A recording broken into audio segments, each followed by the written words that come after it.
പറയാം. വിടകൊണ്ട് 600 വേൽക്കാരും 1000-നടുത്ത് വാൾക്കാരും സജ്ജരായുണ്ട്. ഇതിനു പുറമെയാണ് മാടമ്പിപ്പിള്ളമാരുടെ സൈന്യം. എല്ലാം കൂടിയാകുമ്പോൾ നമ്മൾ സുസജ്ജരാകുമെന്നാണ് ഈശ്വരൻ തമ്പി സൂചിപ്പിക്കുന്നത്. അതേ തമ്പുരാൻ. എന്നാൽ റാണിയുടെ പടയൊരുക്കം വളരെ തന്ത്രപരമാണ്. നാട്ടിലെ വിശ്വസ്തരായ പ്രഭുക്കന്മാരുടെ ഗ്രഹങ്ങൾ കേന്ദ്രീകരിച്ച് പടകൂട്ടുകയാണവർ. പല സ്ഥലങ്ങളിലായി ഇങ്ങനെ പടയൊരുങ്ങുന്നത് കൊണ്ട് അതിന്റെ ശക്തിയും വ്യാപ്തിയും നമുക്ക് ശരിക്കും കണക്കാക്കാനായിട്ടില്ല. അതുകൊണ്ട് ഒരു ആക്രമണത്തിന് മുതിരാതെ പ്രതിരോധത്തിൽ ഊന്നി നിൽക്കുന്നതായിരിക്കും ഉചിതമെന്ന് അടിയന് തോന്നുന്നു. അതാലോചിക്കാം. കൊടുമൻപിള്ള കൂടി എത്തിക്കോട്ടെ. എന്താ വേണ്ടെന്ന കാര്യം നമുക്ക് ആലോചിക്കാം. റാൻ. പ്രണാമം തമ്പുരാനെ. പ്രണാമം. അവിടുന്ന് അടിയനെ ഓർത്ത നിമിഷത്തിൽ തന്നെ അടിയൻ ഇവിടെ എത്തി. സന്തോഷം. നമ്മുടെ സദസ്സിലേക്ക് സ്വാഗതം. നാമും ഈശ്വരൻ തമ്പിയും കൂടി സൈനിക നീക്കത്തെക്കുറിച്ച് സംസാരിച്ചു തുടങ്ങിയതാണ്. കൊടുമൻപിള്ള എത്താതെ അതിനൊരു പൂർണ്ണതയാവില്ല. നമ്മൾ തിരക്ക് കൂട്ടേണ്ടതില്ലെന്നാണ് അടിയന് തോന്നുന്നത് തിരുമനസ്സേ. അവിടെ മതിലകത്ത് ഇത്ര വലിയൊരു അഗ്നിബാധ ഉണ്ടായ പശ്ചാത്തലത്തിൽ റാണി തിരുമനസ് അത്ര പെട്ടെന്നൊരു ആക്രമണമായി മുന്നോട്ട് വരുമെന്ന് അടിയൻ കരുതുന്നില്ല. റാണി പടകൂട്ടി വരില്ല എന്ന് വിശ്വസിച്ചുകൊള്ളൂ. ഇനി പക്ഷേ പടകൂട്ടി വന്നാൽ പോലും നമ്മുടെ നില ഭദ്രമാണ്, ശക്തമാണ്. ഉമയമ്മ പടകൂട്ടി വരില്ലെന്നത് ഒരു സാധ്യത മാത്രമാണ്. ആ സാധ്യത അംഗീകരിക്കുമ്പോൾ തന്നെ അവർ പടകൂട്ടി വന്നാൽ എങ്ങനെ നേരിടണമെന്നുകൂടി നമ്മൾ ചിന്തിച്ചിരിക്കണം. ഈശ്വരൻ തമ്പി അതിനെക്കുറിച്ച് പറയൂ. കൽപ്പിച്ച് അടിയൻ നേരത്തെ സൂചിപ്പിച്ചതുപോലെ ആക്രമണത്തെക്കാൾ പ്രതിരോധത്തിൽ ഊന്നുന്നതായിരിക്കും ബുദ്ധി. അനന്തപുരത്ത് നിന്ന് ഒരു സൈന്യം ഇങ്ങോട്ട് വരാൻ തീരുമാനിച്ചാൽ അതിനേറ്റവും അനുയോജ്യമായ മാർഗം കരമനയാറ് കടന്ന് പള്ളിച്ചൽ വഴിയുള്ള മാർഗമാണ്. റാണിയുടെ സൈന്യം അങ്ങനെ തന്നെ വരുമെന്ന് നമുക്ക് കണക്കാക്കാം. എങ്കിൽ നമുക്കവരെ തടയാൻ ഏറ്റവും സൗകര്യമുള്ള സ്ഥലം നേമമാണ്. നമ്മുടെ സൈന്യം നേമത്ത് പാളയമടിക്കണമെന്നതാണ് അടിയന്റെ എളിയ അഭിപ്രായം. അങ്ങനെ ആവട്ടെ. ഈശ്വരൻ തമ്പി ആ രീതിയിൽ തന്നെ നീങ്ങിക്കോളൂ. റാൻ. കഴിഞ്ഞ തവണ റാണിയെ നേരിട്ടപ്പോൾ നമ്മൾ കുറെ കൂടി ശക്തരായിരുന്നു. ഇക്കുറി നമുക്ക് ആ ശക്തിയില്ല. ചിദംബരനാഥപ്പിള്ളിയുടെ കുതിരകൾ നമ്മുടെ തുണയ്ക്കില്ല. അതുകൊണ്ട് ഈശ്വരൻ തമ്പി പറഞ്ഞ മട്ടിൽ ഒരു പ്രതിരോധ നീക്കമായിരിക്കും നല്ലത്. അതെ അതെ, സൈന്യം സജ്ജമായിരുന്നോട്ടെ. ആക്രമണം ഉണ്ടായാൽ നേരിടാമല്ലോ. കൊടുമൻപിള്ള വിശ്രമിക്കൂ. നമുക്ക് പിന്നീട് വിശദമായിട്ട് സംസാരിക്കാം. അങ്ങനെ ആവാൻ തമ്പുരാനെ.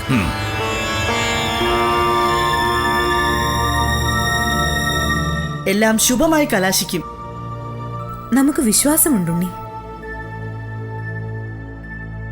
ദിവ്യവർമ്മ തമ്പുരാന് പ്രണാമം. പ്രണാമം. റാണി തിരുമനസിന് പ്രണാമം. പ്രണാമം. ഇരവിപ്പിള്ള രാവിലെ തന്നെ എത്തിയെന്ന് നാം അറിഞ്ഞു. അതേ തിരുമനസേ, ഇതുവരെ അടിയന്റെ കാര്യാലയത്തിലിരുന്ന് യുദ്ധകാര്യങ്ങൾ ചർച്ച ചെയ്യായിരുന്നു ഞങ്ങൾ. എന്താണ് നിഗമനങ്ങൾ? ഏത് രീതിയിലാണ് സൈന്യ നീക്കം ആസൂത്രണം ചെയ്യുന്നത്? വിടകൊണ്ട് പല സ്ഥലങ്ങളിലായി തമ്പടിച്ചിട്ടുള്ള നമ്മുടെ സൈന്യം ഏറിയ കൂറും ഇരുളിന്റെ മറപറ്റി വിഴിഞ്ഞം വഴി നെയ്യാറ്റിങ്കരയിലെത്തും. അതിനുശേഷം ഒരു ചെറു സൈന്യം കരമനയാറ് കടന്ന് നേമത്ത് വച്ച് കേരളവർമ്മ തമ്പുരാന്റെ സൈന്യവുമായി ഇടയും. അവരുടെ സൈന്യം സുശക്തമാണ്. അവർക്ക് മുന്നിൽ പിടിച്ചു നിൽക്കാനാവാതെ നമ്മുടെ ചെറു സൈന്യം ചിതറിപ്പോകും. പക്ഷേ ആ നേരം കൊണ്ട് നമ്മൾ കൽക്കുളത്തെത്തി ദർപ്പക്കുളങ്ങര കൊട്ടാരം പിടിച്ചിരിക്കും. കൊള്ളാം, നല്ല തന്ത്രം. അനന്തപുരത്ത് പോയി ശ്രീ പത്മനാഭസ്വാമിയെ തൊഴുത് അനുഗ്രഹം വാങ്ങണം. കൽപ്പന പോലെ റാണി തിരുമനസ്. നെയ്യാറ്റിൻകരയിൽ കേന്ദ്രീകരിച്ച് സൈന്യം യുദ്ധസജ്ജമാകുമ്പോൾ കുമാരൻ രവിവർമ്മ മുഖ്യ സേനാമുഖത്ത് നായകസ്ഥാനത്ത് നിന്ന് പടം നയിക്കും. കൽപ്പന പോലെ റാണി തിരുമനസ്. പടം നീങ്ങുന്നിടത്തെല്ലാം കുമാരന്റെ വലന്തല കാത്ത് ഇരവി ഉണ്ടാവണം. അടിയന്റെ ഉടലിൽ ഉயிருള്ളിടത്തോളം തമ്പുരാന്റെ ശരീരത്തിൽ ഒരു വാൾത്തല പോലും സ്പർശിക്കില്ല റാണി തിരുമനസേ. ആ ദേഹത്ത് ഒരു തുള്ളി ചോര പൊടിയാൻ ഇടം കൊടുക്കില്ല. അറിയാം, ഇരവിപ്പിള്ളയുടെ വീര്യവും പൗരുഷവും രാജവംശത്തോടുള്ള കൂറും നമുക്കറിയാം. നമുക്കതിൽ വിശ്വാസവുമുണ്ട്. ഇളമ്പേൽ പോറ്റി, കൽപ്പിച്ചാലും റാണി തിരുമനസ്. കൽക്കുളത്തേക്ക് പടം നീങ്ങും മുമ്പ് ഇളമ്പേൽ പോറ്റി കഴക്കൂട്ടത്ത് പോയി കണ്ടൻപിള്ളയെ കണ്ട് സഹായം തേടണം. ധനവും സൈന്യവും ആയുധവും ലഭിക്കുന്നത് സ്വീകരിക്കണം. കൽപ്പന പോലെ റാണി തിരുമനസ്. ഇരവിപ്പിള്ളെ, ആദ്യ ലക്ഷ്യം കൽക്കുളം. അവിടെ ദർപ്പക്കുളങ്ങര കോയിക്കൽ ആസ്ഥാനം ഉറപ്പിച്ചതിന് ശേഷം മതി ശത്രു സൈന്യത്തെ അമർച്ച ചെയ്യുന്നത്. കേരളവർമ്മയെ തടവിൽ പിടിക്കുന്നതിനെ കുറിച്ച് പോലും ചിന്തിക്കാവുന്നതാണ്. അതിനും ശ്രമം നടത്താം റാണി തിരുമനസേ. ഇരവിപ്പിള്ളയ്ക്കും ഇളമ്പേൽ പോറ്റിക്കും പോകാം. അവരവരുടെ ചുമതലകളിൽ ശ്രദ്ധയൂന്നാം.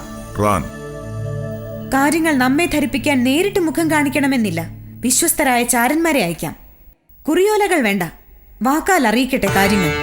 കൽപ്പന പോലെ റാണി റാണി തിരുമനസ്. തിരുമനസ്.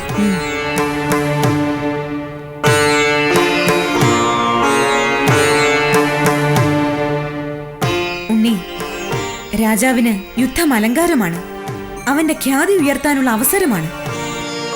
ഉണ്ണിക്കും അങ്ങനൊരു അവസരം വരികയാണ്.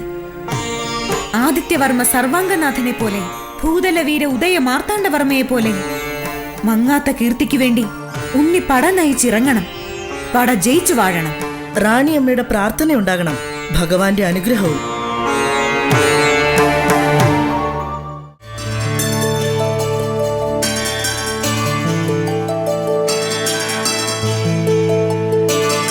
ഇളമ്പേൽ പോറ്റിയ അദ്ദേഹത്തിന് കണ്ടംപിള്ളിയുടെ ഗൃഹത്തിലേക്ക് സ്വാഗതം. നമുക്ക് സന്തോഷമായി. ഇളമ്പേൽ പോറ്റിയ അദ്ദേഹം ആദ്യമായാണ് കഴക്കൂട്ടത്ത് പിള്ളമാരുടെ തറവാട്ടിലേക്ക് വരുന്നത്, അല്ലേ? അതെ അതെ, മുമ്പ് ഇങ്ങോട്ട് വരാനുള്ള നിയോഗങ്ങൾ ഉണ്ടായിട്ടില്ല, അതുകൊണ്ട് വന്നിട്ടില്ല, അത്രമാത്രം.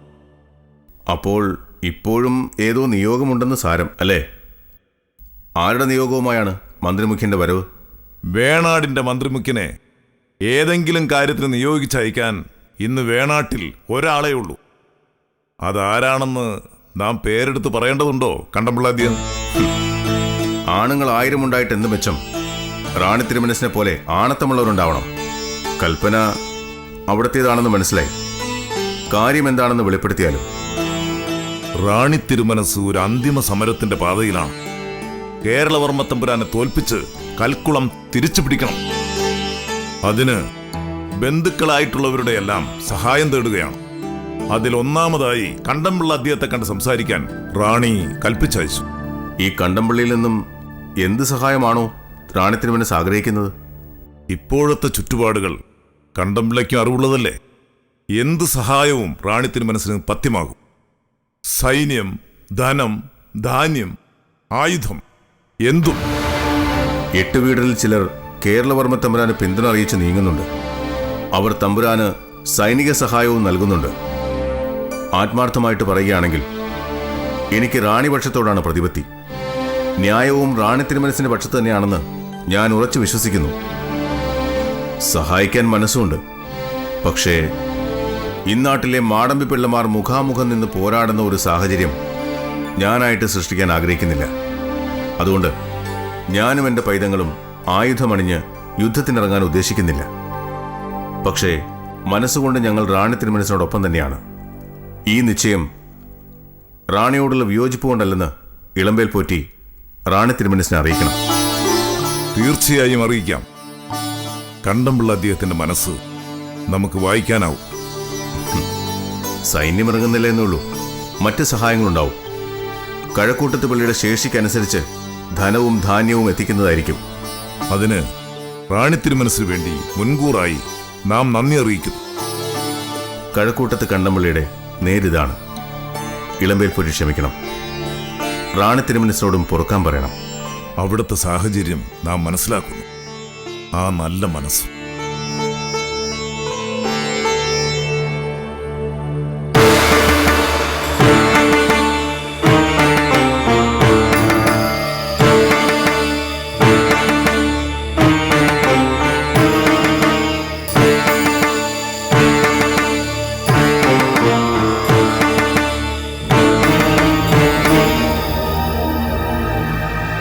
വേണാട് വാണരുളുന്ന കേരളവർമ്മ തമ്പുരാൻ വിജയിച്ചാലും. പറയൂ ഈശ്വരൻ തമ്പി, എന്താണ് പുരോഗതി? നിയമം നമ്മുടെ സൈനിക വിന്യാസത്തിന് പറ്റിയിടമാണോ? അതിന് എതിർവാദമില്ല തമ്പുരാൻ. നമ്മുടെ സൈന്യം സുഭദ്രമായി വിന്യസിക്കപ്പെട്ടിട്ടുണ്ട്. എത്ര വലിയ സൈന്യം എതിർത്ത് വന്നാലും നമുക്കധികം ആൾനാശമില്ലാതെ അവരെ തുരത്താനാകും. അത് ഈ സ്ഥാനത്തിന്റെ കൂടെ മെച്ചമാണ് തമ്പുരാൻ. അപ്പോ നമ്മൾ പിൻവാങ്ങി നിൽക്കേണ്ടതില്ലെന്നാണല്ലേ സേനാനായകൻ പറയുന്നത്? അതേ കുടുംബമുള്ള അധ്യയം. റാണിയുടെ സൈന്യം കരമനയാറ് കടന്നു വരുമ്പോൾ മുന്നോട്ടു പോകാൻ ഈ ഒരൊറ്റ വഴിയേ ഉള്ളൂ. അതുകൊണ്ട് തന്നെ അവരെ ഇവിടെ തടഞ്ഞു തോൽപ്പിക്കുന്നതാണ് ഉചിതം. അപ്പോൾ ചെമ്പഴന്തിപ്പിള്ളയുടെ സൈന്യമോ? അവരെവിടെ വരും? റാണിയുടെ സൈന്യത്തെ നമ്മൾ ഇവിടെ മുന്നിൽ നിന്ന് നേരിടുമ്പോൾ ചെമ്പഴന്തിപ്പിള്ളയുടെ സൈന്യം അവിടെ നിന്ന് പുറപ്പെട്ടു വന്ന് അവരെ പിന്നിലൂടെ ആക്രമിക്കും. മുന്നിലൂടെയും പിന്നിലൂടെയും ഇങ്ങനെ ആക്രമണത്തിന്റെ സമ്മർദ്ദമേറുമ്പോൾ അവർ ചിതറി ഓടിക്കോളും തമ്പുരാൻ. അത്രയുമായ പിന്നെ 10 ഉയർത്താനാവാത്ത മട്ടിൽ ഉമയമ്മ തല താഴ്ത്തും. അതേ തമ്പുരാനെ, പിന്നീട് ഒരു സേനാ നീക്കത്തിന് പോലും തന്റെ ഇടമില്ലാത്ത വിധം റാണി തിരുമനസ് തളർന്നു പോകും. അതാണ് നമ്മുടെ അന്തിമ ലക്ഷ്യം. ഉമയമ്മ ഇന്നും നമ്മുടെ സ്വപ്നങ്ങളിൽ കടന്നു വരുന്നുണ്ട്. നിർഭയമായ മനസ്സോടെ, ഉയർത്തിപ്പിടിച്ച ശിരസോടെ, നമ്മെ നോക്കി ഒരു പുച്ഛച്ചിരിച്ചിരിക്കുന്ന സർവശക്തയായ റാണിയായിട്ട്. ആ സ്വപ്നം മായണം. പരാജയപ്പെട്ട് ഭയന്നു നിൽക്കുന്ന ഉമയമ്മ തല താഴ്ത്തി കണ്ണുകളിൽ വിധേയത്വത്തോടെ ആ ദൃശ്യം നമുക്ക് കാണണം. ഈ യുദ്ധം അതിന് വഴിയൊരുക്കുന്നില്ലെങ്കിൽ മരണമാണ് നമുക്ക് പഥ്യം. തമ്പുരാൻ വിജയിച്ചാലും ഈ യുദ്ധം അതിന് വഴിയൊരുക്കും. നമ്മൾ റാണിയെ തറപറ്റിക്കും. ഈശ്വരൻ തമ്പിയുടെ വാക്കുകൾ സത്യമാകട്ടെ. തോറ്റു നിൽക്കുന്ന ഉമ്മയമ്മയെ എനിക്ക് അവസാനമായിട്ട് ഒന്നുകൂടി കാണണം. ചിലത് പറഞ്ഞ് അവസാനിപ്പിക്കണം. എല്ലാ പേരും കൂടി അതിനൊരു സാഹചര്യം ഉണ്ടാക്കി തരണം. അങ്ങയുടെ ആഗ്രഹം സാധിക്കും തമ്പുരാനെ. ഞങ്ങൾ അതിന് അങ്ങേയറ്റം പരിശ്രമിക്കും. മതി, നമുക്കത് മതി. ഏതായാലും നമ്മുടെ സൈന്യം നേമത്ത് തന്നെ നിൽക്കട്ടെ. ഈശ്വരൻ തമ്പിയുടെ തന്ത്രങ്ങൾ വിജയിക്കട്ടെ. നമുക്ക് വിശ്രമതാവളത്തിലേക്ക് നീങ്ങാം. ആവട്ടെ. ആ ആ ആ നീ എവിടെ പോയിട്ട് വരുന്നു? ഞാൻ നേമം വരെ പോയിരുന്നു. അവിടെ ഉമയമ്മ റാണി തിരുമനസിന്റെയും കേരളവർമ്മ തമ്പുരാന്റെയും സൈന്യങ്ങൾ തമ്മിൽ യുദ്ധം നടക്കുകയല്ലേ? നീ കണ്ടോ? ഞാനും അതൊന്ന് കാണാൻ വേണ്ടി ഇറങ്ങിയതാ. ഓ, കണ്ടു. 100 പേരാണ് റാണി തിരുമനസിന്റെ സൈന്യത്തിലുള്ളത്. അപ്പൊ മറുവശത്തോ? ഓ, കേരളവർമ്മ തമ്പുരാന്റെ സൈന്യത്തില് 10,000 പേര് വരുമെന്നേ. അപ്പൊ ഞാനങ്ങ് ചെല്ലും മുമ്പ് യുദ്ധം കഴിയുമോടെ? കണ്ടിട്ട് അങ്ങനെയാ തോന്നുന്നേ. ഇങ്ങോട്ട് വരുമ്പോ വേറൊരു സൈന്യം അങ്ങോട്ട് പോകുന്നത് കണ്ടു. അവരും തോറ്റോടുന്നതിന് മുമ്പ് അങ്ങ് എത്തിയാ നിനക്ക് ഇത്തിരി പോരം യുദ്ധം കാണാൻ പറ്റും. അതിനിപ്പോ പോയത് ചെമ്പഴന്തിപ്പിള്ളയുടെ സൈന്യമല്ലേ? അവര് കേരളവർമ്മ തമ്പുരാനെ സഹായിക്കാൻ വേണ്ടിയിട്ട് പുറപ്പെട്ടതാ. എങ്കിൽ പിന്നെ അങ്ങോട്ട് പോയിട്ട് ഒരു കാര്യമില്ല. റാണി തിരുമനസിന്റെ സൈനികരുടെ ജഡങ്ങൾ കാണാം, അത്രമാത്രം. അല്ല, ഈ റാണി തിരുമനസ് എന്ത് ഭാവിച്ചാ നേരാമണ്ണ ഒരു സൈന്യത്തെ പോലും അയക്കാനില്ലാതെ? റാണി തിരുമനസിന്റെ കാലം ഇതോടെ കഴിഞ്ഞെന്നാ തോന്നുന്നേ. കേരളവർമ്മ തമ്പുരാൻ ഇങ്ങോട്ട് കേറി വരും. വരട്ടടാ, ആര് വേണോ വരട്ടെ. ആര് വന്നാലും കാര്യങ്ങളൊക്കെ ഇങ്ങനെ തന്നെ ആയിരിക്കും. നീയൊന്ന് വെക്കം പോയി നോക്ക്. ചിലപ്പോ ഇത്തിരി നേരം യുദ്ധം കാണാൻ പറ്റിയെന്ന് വരും. ചെല്ല്. എന്തായാലും ഇതുവരെ വന്നതല്ലേ, വന്ന സ്ഥിതിക്ക് നേമത്ത് വരെ ഒന്ന് പോയിട്ട് വരാം. നീ നടന്നു. ആ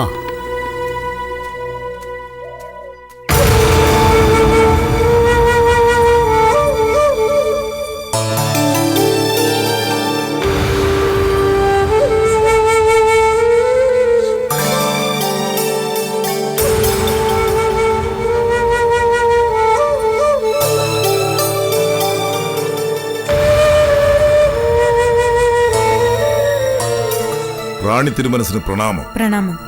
യുദ്ധരംഗത്തു നിന്നുള്ള ചാരനാണ്. പ്രണാമം റാണി തിരുമനസേ. പ്രണാമം. പറയാം, എന്താണ് യുദ്ധരംഗത്തെ വാർത്തകൾ? കാര്യങ്ങളെല്ലാം ഇവിടുന്ന് കൽപ്പിച്ച മട്ടിൽ തന്നെ നീങ്ങുന്നുണ്ട് റാണി തിരുമനസേ. മറ്റു കാര്യങ്ങൾ പടനായകന്മാർ കണക്കുകൂട്ടിയ മട്ടിൽ തന്നെ നടക്കുന്നു. നേമത്തെത്തിയ നമ്മുടെ സൈനിക ഘടകം അവരോട് ഏറ്റുമുട്ടി പരാജയപ്പെട്ടെങ്കിലും ആളപായം കുറവാണ്. നമ്മുടെ മുഖ്യ സൈന്യത്തിന്റെ നില വിശദമാക്കൂ. അവരെവിടെയുണ്ട്? നമ്മുടെ മുഖ്യ സൈന്യം നെയ്യാറ്റിൻകരയിലെത്തിയ ശേഷമാണ് ചെറുസൈന്യം നേമത്ത് ആക്രമണം ആരംഭിച്ചത്. അവരാക്രമണം നടത്തുന്ന സമയത്ത് തന്നെ മുഖ്യ സൈന്യം കൽക്കുളത്തേക്ക് പുറപ്പെട്ടിട്ടുണ്ട്. നാളെ രാത്രി അവർ കൽക്കുളത്തെത്തും. രാത്രിയിലോ പ്രഭാതത്തിലോ അവർ ദർപ്പക്കുളങ്ങര കൊട്ടാരം പിടിച്ചടക്കുമെന്നാണ് കണക്കാക്കുന്നത് തിരുമനസേ. ശുഭവാർത്തകൾ തന്നെയാണ് അല്ലേ ഇളമ്പേൽ പോറ്റി? അതേ റാണി തിരുമനസ്. പടനായകന്മാർ മുൻകൂർ ആസൂത്രണം ചെയ്ത വിധത്തിൽ പട മുന്നേറുന്നുണ്ടെങ്കിൽ യുദ്ധത്തിൽ അത് ശുഭവാർത്തയാണ്. ഇതുവരെയും നമുക്ക് ആശങ്കപ്പെടാൻ ഒന്നും ഉണ്ടായിട്ടില്ല. ദർപ്പക്കുളങ്ങര കൊട്ടാരത്തിൽ കാവൽഭടന്മാർക്കപ്പുറം ആരുമില്ലെന്നാണ് ചാരന്മാർ തന്ന വിവരം. ആ നിലയ്ക്ക് കോട്ടയും കൊട്ടാരവും നമുക്ക് അധീനമാവുമെന്ന് ഉറപ്പായി വിശ്വസിക്കാൻ റാണി തിരുമനസ്. ആ വിശ്വാസം സത്യമാവട്ടെ. ചാരന് പോകാം.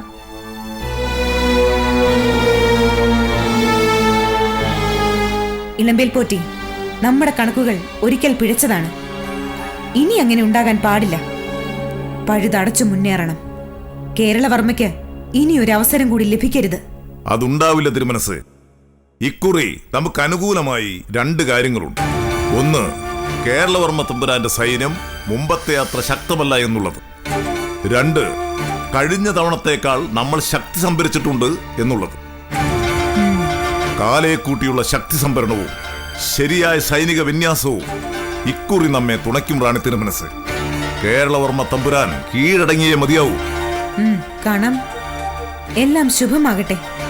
എന്നിട്ട് വേണം ശ്രീ പത്മനാഭസ്വാമി ക്ഷേത്രത്തിലെ നവീകരണം ആരംഭിക്കാൻ. ശ്രീ പത്മനാഭൻ തുണച്ചാൽ എല്ലാം ശുഭമാകും.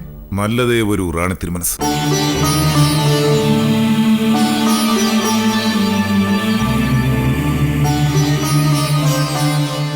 ഭഗവാനെ ശ്രീ പത്മനാഭ.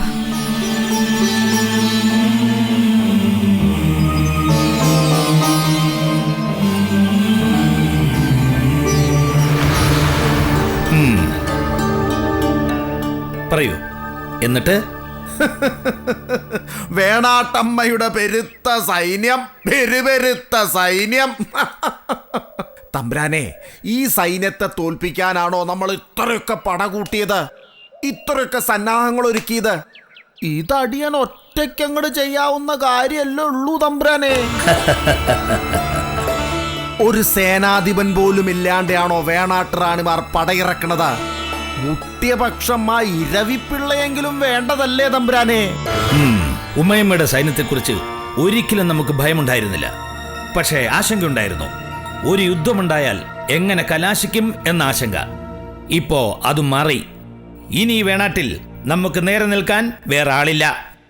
നാം ആണിനി വേണാട്ട് സിംഹം, വീരകേരള വർമ്മ.